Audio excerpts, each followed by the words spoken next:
Hey all, before we get started, I wanted to take a moment to say thanks. In December, the channel hit 2,000 subs. While it might seem like a small milestone, it really means a lot. So with that in mind, I wanted to give a special shout out to anyone who's watched, shared, liked, disliked, commented, or interacted in any way with the channel over these last 2 years. It's literally only gotten this far because of all of you, and I will always be eternally grateful. But enough of that sentimental bullshit. We're far from being done yet. In fact, we're just getting started. My goal this year is for the channel to hit a minimum of 10,000 subs. Now, considering that would almost be a 900% increase in growth from the last 2 years, it seems like it might be a tough one. So with that in mind, I must call on all of you once again. Please, please, please keep watching, liking, disliking, commenting, and above all, sharing. One of the most common comments across all of my videos is that people are surprised that First Outpost isn't bigger. Now, while personally I'm surprised that anyone watches any of my content, as it's generally the ramblings of a moron, if there's any truth in that sentiment at all, this year is the year I want to capitalize on it. Anyway, in short, thank you all again. Now, back to the video.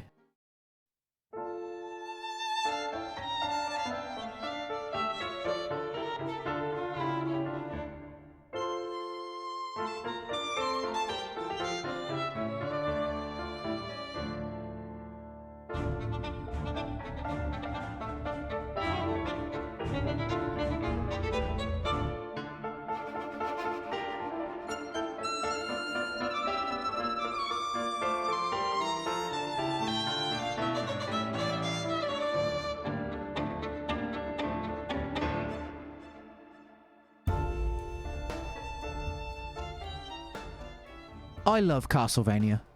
Or maybe that should be I loved Castlevania, seeing as it's seemingly fallen victim to Konami's mistreatment in recent years, a fact that is sadly applicable to almost all of the company's best IPs.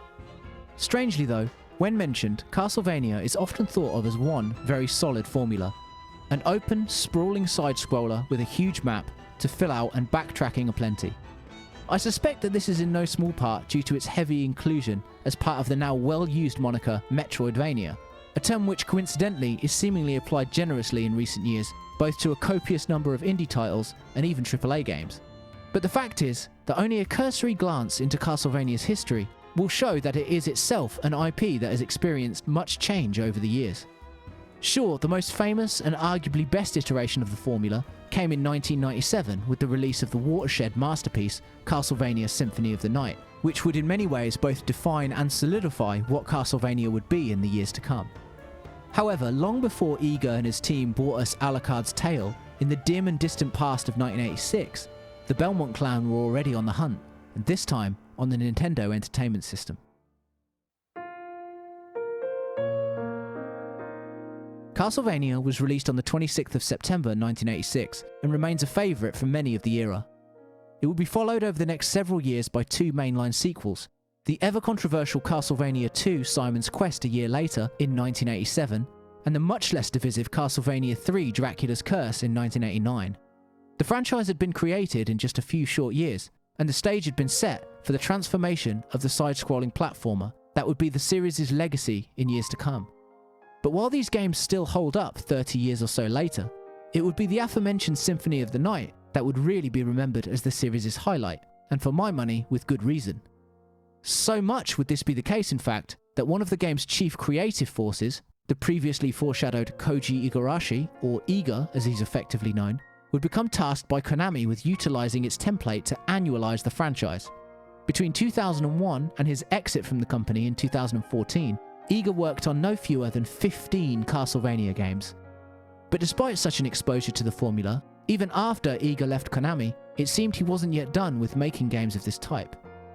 In May of 2015, shortly after leaving Konami, Iga would launch a Kickstarter that would pitch the idea of a spiritual successor to Symphony of the Night, titled Bloodstained Ritual of the Night. Between the terribly received Castlevania Lords of Shadow 2 and the usual pachinko gacha bullshit, Konami had already begun sending Castlevania to its grave, and unlike many of the series' villains and protagonists, there would be no resurrection in sight. For fans who had been burned by the series' seeming refusal to return to form, the idea of a spiritual successor to one of the greatest games in both the series and all time was a prospect worth salivating over. The Kickstarter campaign would hit its funding target of $1.5 million within its first 24 hours, and would end with a total of $5.5 million by the time it came to its close, a record for the service that would be held until Shenmue 3's campaign later the same year, which raised just over $6.3 million. With such an amount raised, it was to be expected that stretch goals would be in abundance, and it would be one such stretch goal that would give rise to the very game which we are looking at today.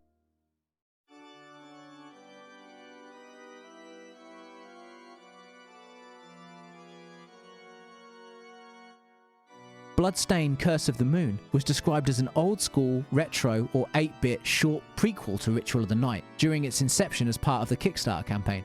Moreover, it was also announced that development will be handled by Inti Creates, a developer formed primarily of ex-Capcom staff who are known for creating authentic throwbacks to bygone eras, including the excellent Gunvolt series, Master Blaster 0, 1 and 2, and of course, Mega Man 9 and 10. Suffice to say, it was the right choice of developer, and while none were quite sure what to expect, in 2018 when Curse of the Moon was finally released, what we ended up with was something truly special, but undeniably derivative. If Bloodstained Ritual of the Night is the spiritual successor to Symphony of the Night, then Curse of the Moon is undoubtedly the spiritual successor to the Castlevania trilogy on the NES. Much like the original Castlevania games, Curse of the Moon somewhat sidelines its story in favour of atmosphere. While there is a story here, it's pretty much as generic and bare bones as you can get. The main character, and also the one that the player takes control of first, is Zangetsu, a demon hunter and all-round badass who is seeking vengeance after falling victim to the titular Curse of the Moon, placed on him by demonic enemies. As the game progresses, Zangetsu also meets several other characters who, depending on the player's preference, can either accompany him on his quest, die in service of increasing his power, or be ignored altogether. Miriam is another cursed demon hunter and is also the main protagonist from Ritual of the Night.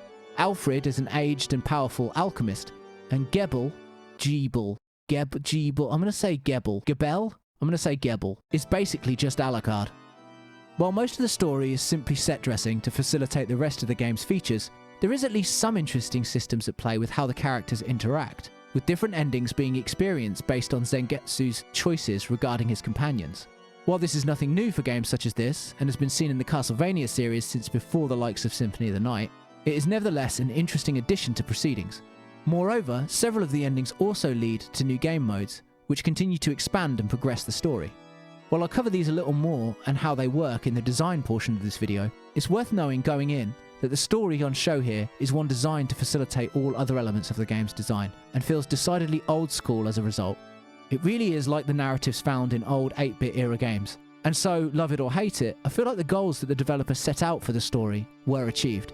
For me, it was a perfectly acceptable route to take, and felt in keeping with the rest of the game's design philosophies and inspirations, even if maybe it could have been something more. While I said earlier that Curse of the Moon was a spiritual successor to the NES Castlevania trilogy, perhaps a more accurate statement would be that it's really a spiritual successor to the third part in that trilogy, Castlevania 3 Dracula's Curse. Unlike the more well-known entries in its chief inspiration, Curse of the Moon exists in a space and time before huge complex maps and open design layouts. I guess what I'm getting at is, unlike Ritual of the Night, Curse of the Moon is not a, quote, Metroidvania. There is no large map to explore and backtrack through after gaining new upgrades, no open plan design where any direction is open to you, and no game-reliant abilities to find. Much like the original trilogy, Curse of the Moon is level-based, with the player primarily going from left to right, killing creatures, overcoming platforming sections, and then eventually killing a boss. This isn't to say that levels are completely linear or devoid of any upgrades, however, with multiple routes and various health, strength, and magic upgrades peppered throughout each stage. Routes taken are generally dictated by the various different character abilities at the player's disposal. For example, Mira can slide, and has a higher jump, allowing access to certain routes and areas that, say, Zangetsu couldn't reach. Alucard, Gebel, in a completely original and in no way derivative ability, can turn into a bat, allowing him to fly to different routes and once again access areas previously thought inaccessible. Joking aside, Gebel is one of my favourite characters in Curse of the Moon, although that's possibly because of his similarity to the completely legally distinct Alucard. Then we have Alfred, who is somehow the weakest and most OP character all at once. He has hardly any health and zero reach with his standard attacks, but some of his special attacks are verging on game breaking in certain stages. The presence of such abilities is again par for the course for anyone who is familiar with the source material here. Much like Castlevania, each character has a variety of special abilities that can be switched by picking up the relevant drop from one of the game's ability lanterns. These range from the holy water style downward projectile, to the diagonal whip, to throwing daggers and beyond, and are used by consuming magic, another resource that can be collected from lanterns and enemies throughout the game. While they seem fairly innocuous, the balancing in these special abilities is actually really on point.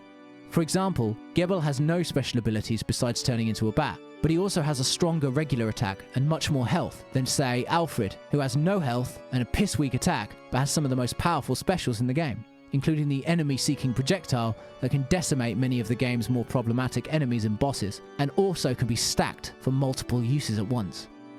Much like Castlevania 3, the player can switch between whichever characters they have recruited at any time. However, unlike Castlevania 3, it doesn't take like an hour. Also, each playable character has their own health bar, meaning switching is a viable option during boss fights, or when health reserves begin to deplete. On this score, it's also worth noting that the death of one of your party allows for a checkpoint continue, and no lives to be lost. It is only when all of your heroes have fallen that you will lose a life, provided you are playing on the game's normal difficulty. This is further mediated by the game's casual difficulty setting, which removes the signature old-school platformer knockback when getting hit, and also gives you unlimited lives, allowing for a much less frustrating, yet less challenging experience. Unlike health, however, characters do share a magic bar between them, allowing for a great balance and making the player think a little harder about who they want to use in any given situation. As previously mentioned, magic and health can be collected from lanterns and hidden parts of the environment. Although don't be fooled, in Curse of the Moon, hearts mean health and pots mean magic. If you grew up on Castlevania, you'll know the significance of this, but if you didn't, then, well, fuck you. Anyway, let's talk about boss fights. These are some of the standout sections of Curse of the Moon, as they once again display its old school sensibilities. Also, as a nice touch, every boss in the game has a final massive attack which can kill you on higher difficulties, but will earn you an extra life if you dodge them completely. A valued commodity for anyone wanting to avoid the game over screen.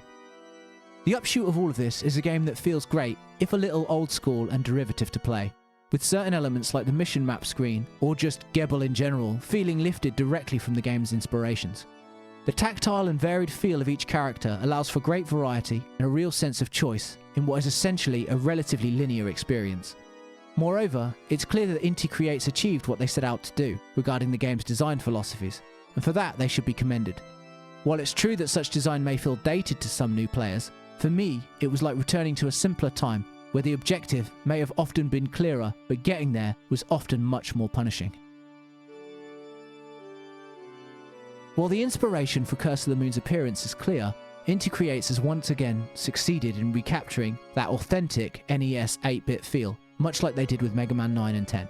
It's undoubtedly an art style that will divide, but if you're a fan of 8-bit pixel art, this is a great showcase for how versatile it can be. And while it does actually do a few things that the NES wouldn't actually be capable of, it nevertheless feels like a game that would be at home on that console and in that generation. Much like the rest of the game, it does sometimes fall into a slightly too derivative habit here and there, but with inspirations this clear, and a situation like that of the Castlevania IP, where fans are looking for experiences that Konami are seemingly refusing to provide, much of this can be overlooked. Essentially, it looks like an NES Castlevania game, and that was clearly the intention. Whether that speaks to you, you think it's too derivative, or you're just not a fan of that look, is down to personal preference, but I at least found more than a little comfort in the aesthetics, and think that they stand as a great example of how such a look can still be used effectively in an age of much greater graphical fidelity. The soundtrack is also delightfully retro, with synthy NES-style tracks reinforcing the atmosphere of each stage beautifully.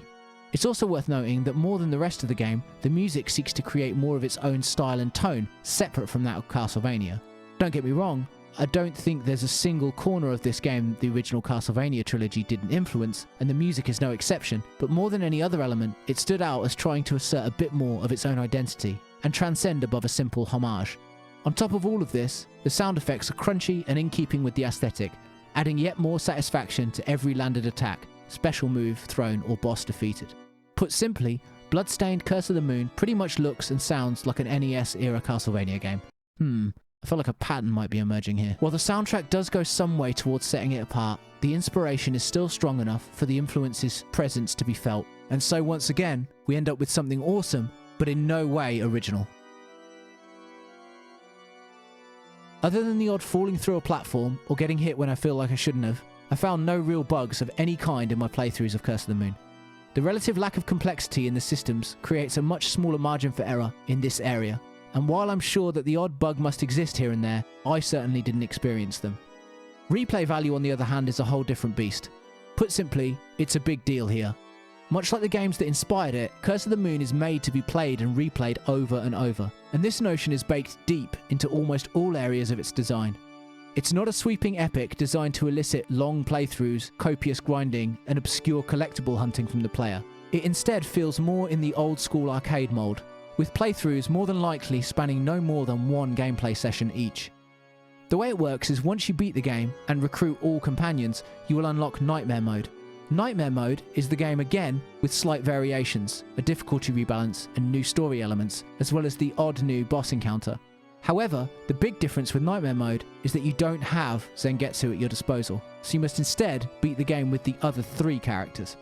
On top of this, if you choose to kill the other recruitable characters on your first playthrough instead of recruiting them, allowing for Zangetsu to steal their power to increase his own, you will get a different ending and unlock Ultimate Mode instead. Ultimate Mode is essentially another rebalanced version of the game that will also contain a new ending and another new boss fight. However, the difference here is that the other characters are no longer present to be recruited, as it exists as a sequel story to the playthrough where Zangetsu slaughtered them all. The plus side of this is that Zangetsu already has all of the unlocked abilities he got from slaying his potential comrades, which he will need as this represents the hardest version of the game, and while it doesn't even touch some of the difficulties on display in the older Castlevania games, it nevertheless has its moments. After unlocking both of these game modes via 2 separate playthroughs, the player will unlock Boss Rush Mode, a pretty standard concept by this point, which allows for all the bosses in the game to be fought in succession. As you can see by this somewhat convoluted explanation, Curse of the Moon is designed to be replayed over and over again. This is further reinforced by the game's length, which sits between 1.5 and 3 hours per run in my experience, depending on how familiar you are with the game, and also which mode you're playing on. While it's not a structure that will appeal to everyone, in many ways it feels like a relatively small amount of content stretched out across multiple playthroughs, with various handicaps and variables, and such a structure is one that was commonplace in the era in which Curse of the Moon is harkening back to. The problem this creates is that if you enjoy the game, or have a fondness for this retro structure, then you'll have a great time here. But if you don't enjoy your first playthrough, or can't get on board with the now somewhat antiquated structure, little will change the more you play, as all that Curse of the Moon offers is more of the same. Much like Ritual of the Night, Bloodstained Curse of the Moon is a great throwback to a simpler, if occasionally more infuriating time in gaming. While it sometimes rides the line between homage and plagiarism a little too closely, the situation with the IP that inspired it and the involvement of some of that inspiration's key figures allows for much of this to be overlooked or forgiven. It provides a great and modestly sized side-scrolling adventure with just the right amount of variety to keep things interesting enough to want to unlock everything, and few can argue that it's not worth its low price tag, even if you only venture through it once. If it has one problem, it's the fact that it shares so much in common with that which came before, that those not nostalgic for its old-school inspirations, or unfamiliar with them altogether, may find the game more than a little antiquated or repetitive. For me personally, as a huge fan of Castlevania, and other side-scrollers found in console generations past, Curse of the Moon felt like coming home after a long trip away. While Konami might be content to let its IPs only exist as piss-poor sequels, pachinko machines and gacha mobile games, or a surprisingly good Netflix anime, it's comforting to know that there are those out there who also miss those glory days, and it seems some of them have come together to perform the perfect ritual of resurrection on this sorely missed formula.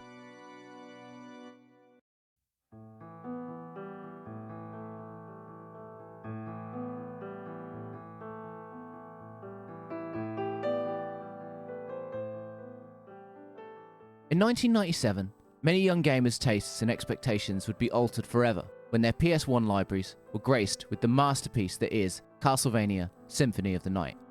Developed by Konami before they were bellends, Symphony of the Night would be a transformative, watershed title, both in the Castlevania series and also in the gaming medium in general, contributing in large part, if not all out creating, a new game genre and continuing to this day to be the standard to which said genre is held.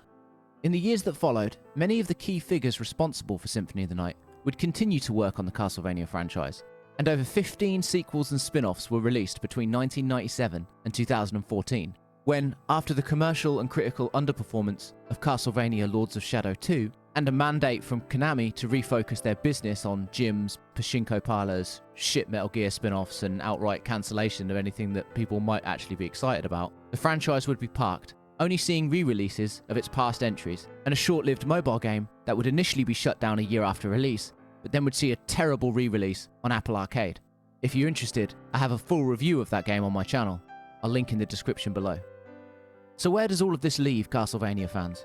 Well, the answer, unfortunately, is the same place as Silent Hill, Metal Gear, or Suikoden fans, left out in the cold with only memories and dusty old copies of Silent Hill 2 or Snake Eater for company. Or at least that was the case until the 11th of May, 2015. Koji Igarashi, or Iga as he's become known, had in many ways become the face of Castlevania by the time he left Konami in 2014. Since working in a chief creative role on Symphony of the Night, initially as a scenario writer and programmer, but eventually moving to an assistant director to deliver the project after the game's initial director, Toru Hagiara, was promoted midway through production, Iga has worked on no less than 15 Castlevania games, and has earned the title of Mr. Castlevania for many. No doubt sensing the fan unrest and freshly freed from Konami's mandates, Iga would drop a bombshell on this dejected community by announcing a Kickstarter campaign for a new game positioned as a spiritual successor to Symphony of the Night. In actuality, what Iga was proposing was not just a spiritual successor to the best game in the Castlevania series, but a spiritual successor to the whole franchise, whether he realised it at the time or not. While it would take another 4 years and some ups and downs along the way, Bloodstained Ritual of the Night would finally be released in June of 2019. But with lofty expectations, would it live up to its potential?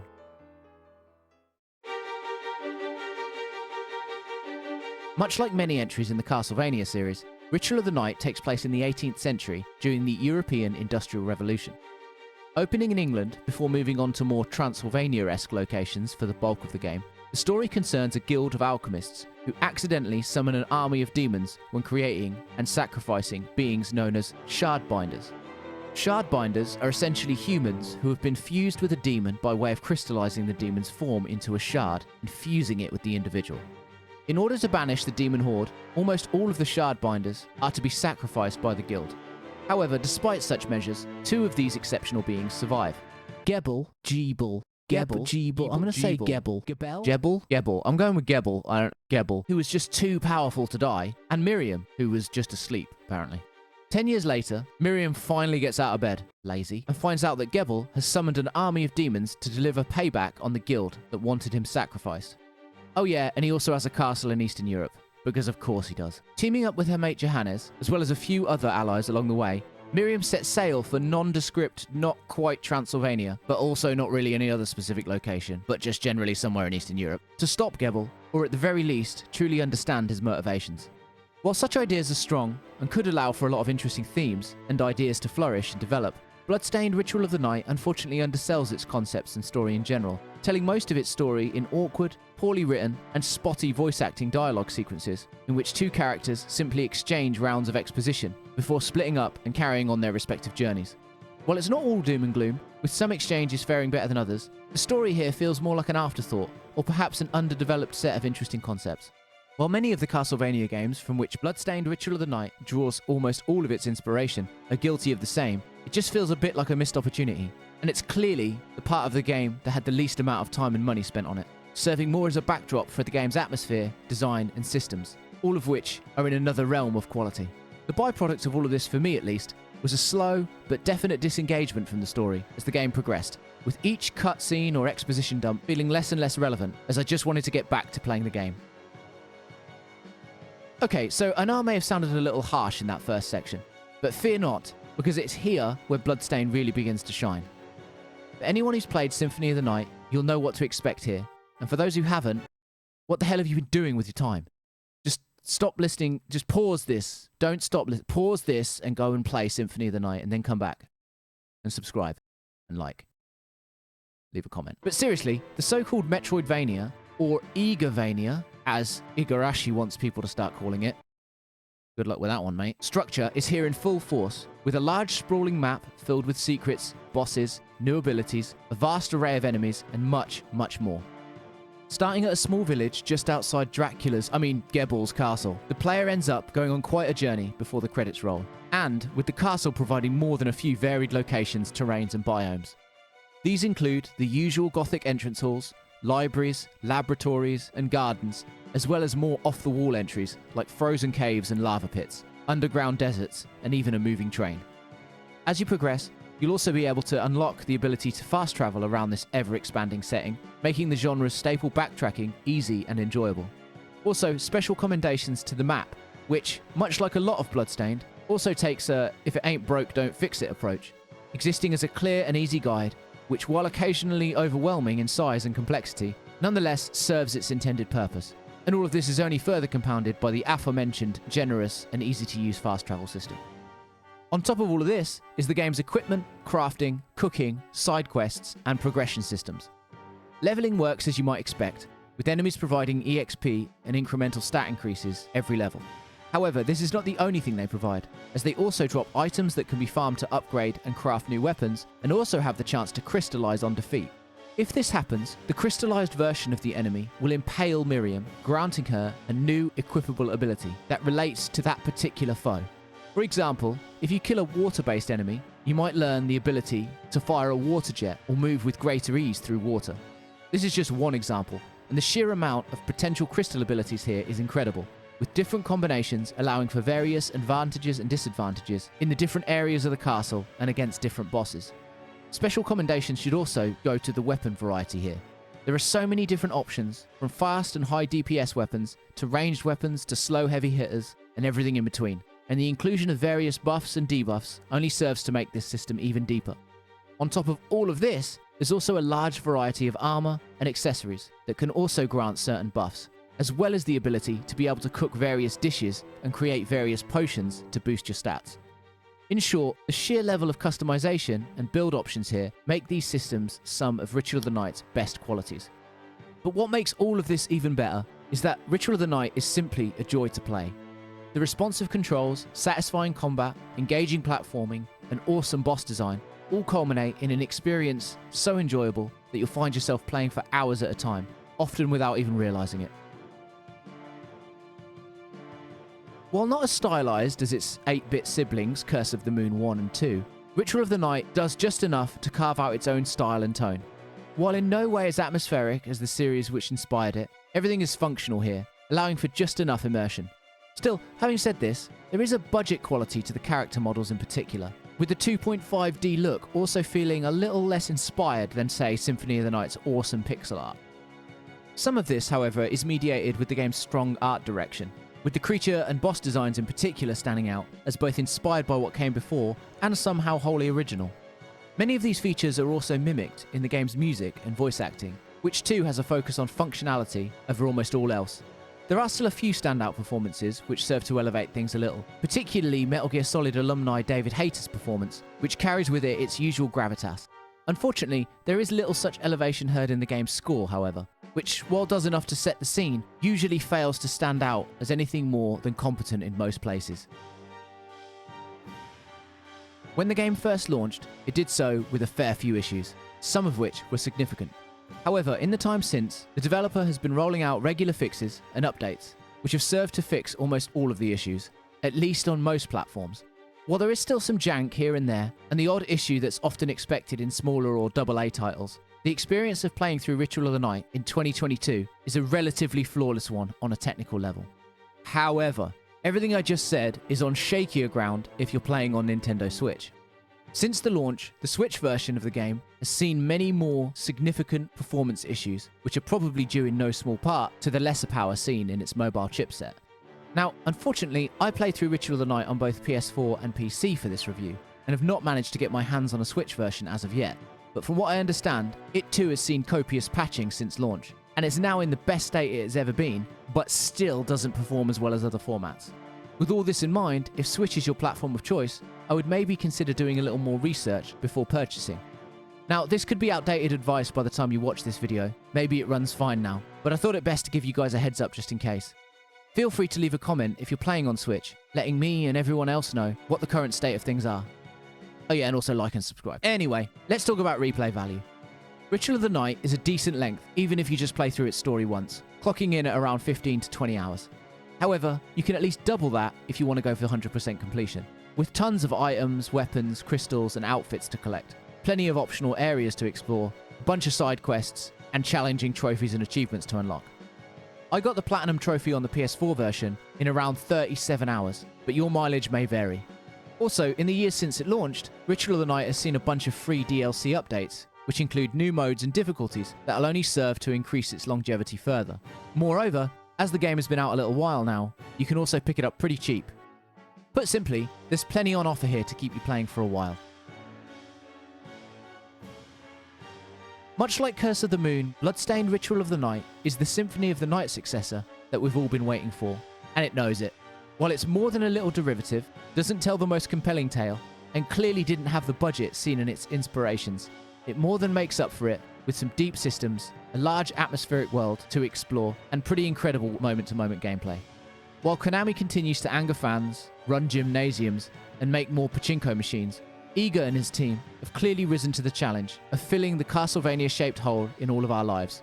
And with a sequel reportedly in development, I can't wait to see what comes next in this new, yet familiar series.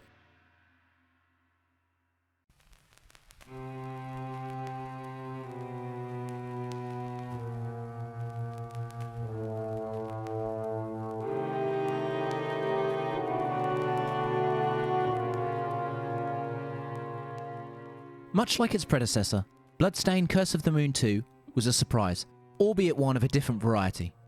With the original and even Ritual of the Night, we knew they were coming, but the surprise lay in just how good both of them ended up being, successfully filling two different shaped Castlevania holes in our lives, with one going full Symphony of the Night, and the other favouring the original NES trilogy as its touchstone, particularly Dracula's Curse.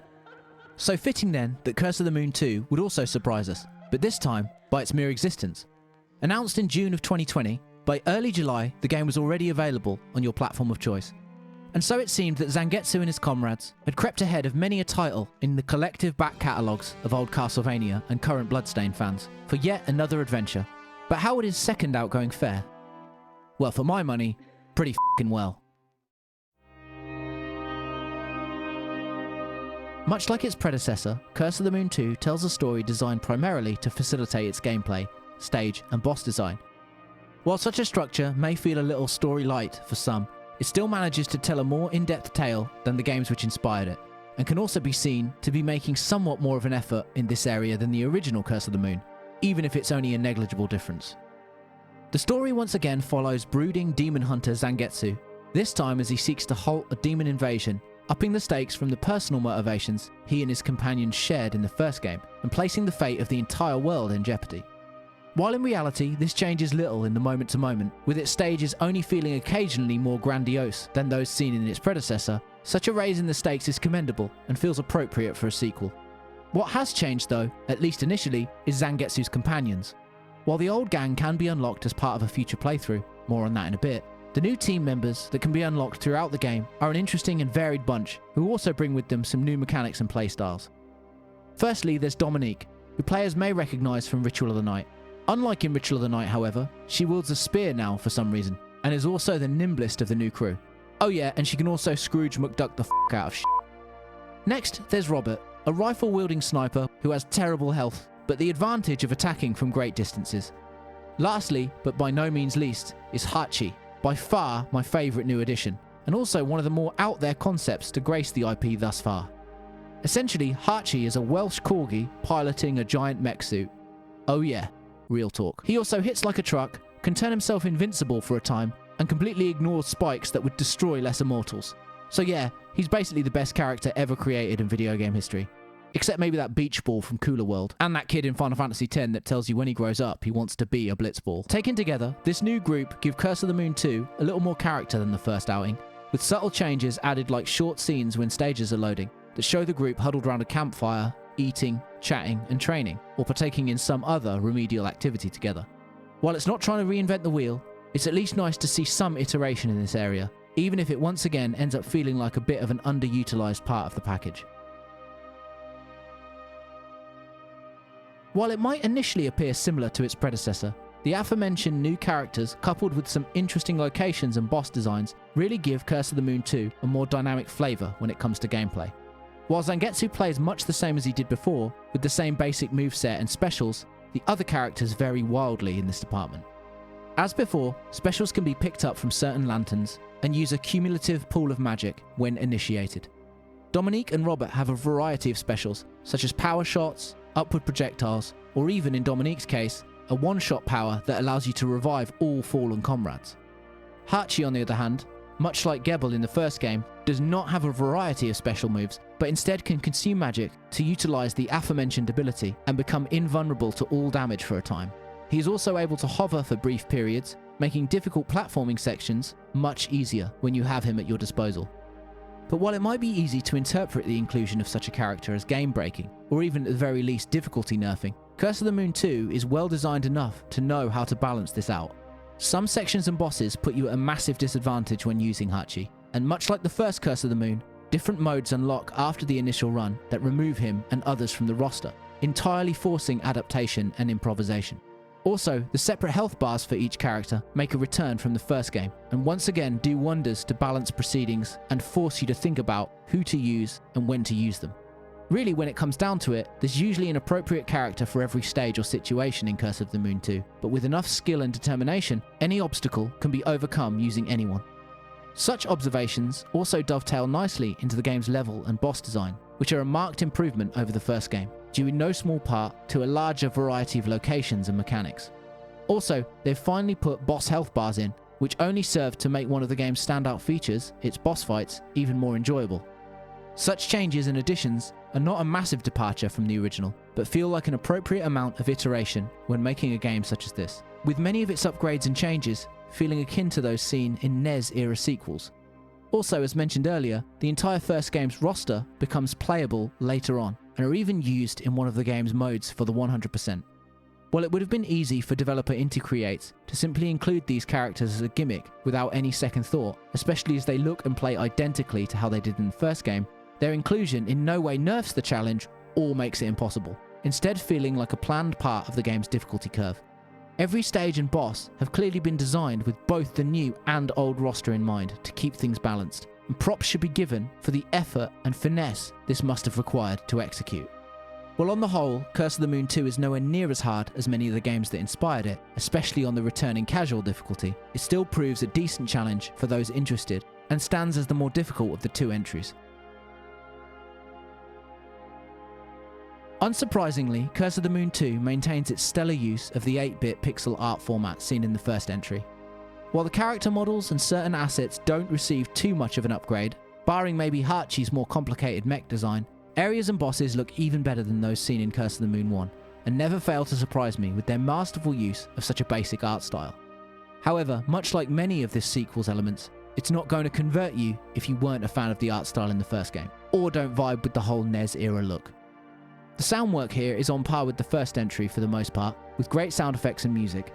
While the score isn't quite as memorable as the original entry, it certainly can't be faulted beyond that, and serves its purpose well, creating atmosphere and compounding the action in all the right places. Sound effects also shine here, allowing for delightfully retro, satisfying demon-slaying noises, as you take down hordes of hellish creatures. Before we go on, let's cover bugs briefly. Curse of the Moon 2 is every bit as polished as the first entry in the series, and barring a missed platform here and there that may have just been down to my own incompetence, I found no real bugs to speak of.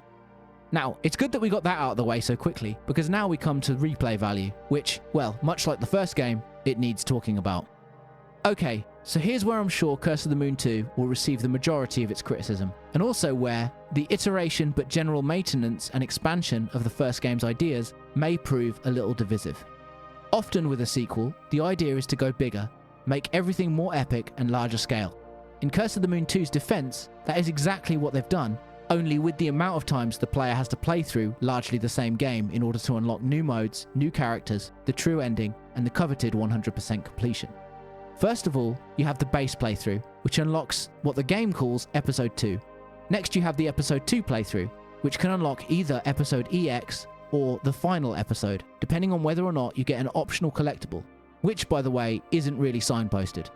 Regardless, beating either one of these will unlock the other, meaning that including the single character mode that is unlocked after the final episode is complete, you will need to play through largely the same game 5 times in order to see and do everything. While changing or limiting the roster does mediate this to some extent, for many, this might get more than a little repetitive. Much like the first Curse of the Moon, this game was not built to be a long, epic adventure, but was instead designed to be replayed, much like the games that inspired it all those years ago. For me personally, the repetition was expected and even welcomed, but by the end, it had been pushed to its limit, and even for some fans of this type of game, I can see this being a little overkill. I guess what I'm saying is while one more mode unlock would have pushed me over the edge, Curse of the Moon 2 didn't quite outstay its welcome for me, but just barely, and I won't begrudge any who feel like it stretches its content just a little too thin. In the end, Bloodstained Curse of the Moon 2 stays true to its roots by doing what any good sequel of the era from which it so clearly draws inspiration did: iterate in the right places. Its new roster is interesting, its new levels and boss designs are great, and while the repetition will be a problem for many, for me, it stopped just short of outstaying its welcome. At only a marginally higher price than the first, and the availability on pretty much any console of choice, any fan of the original or old school Castlevania games should finish this video, leave a like, comment, subscribe, share, and watch the rest of the content on the channel. Oh yeah, and then buy the game, buy Curse of the Moon 2. Check the mic and make sure it sound right, boys.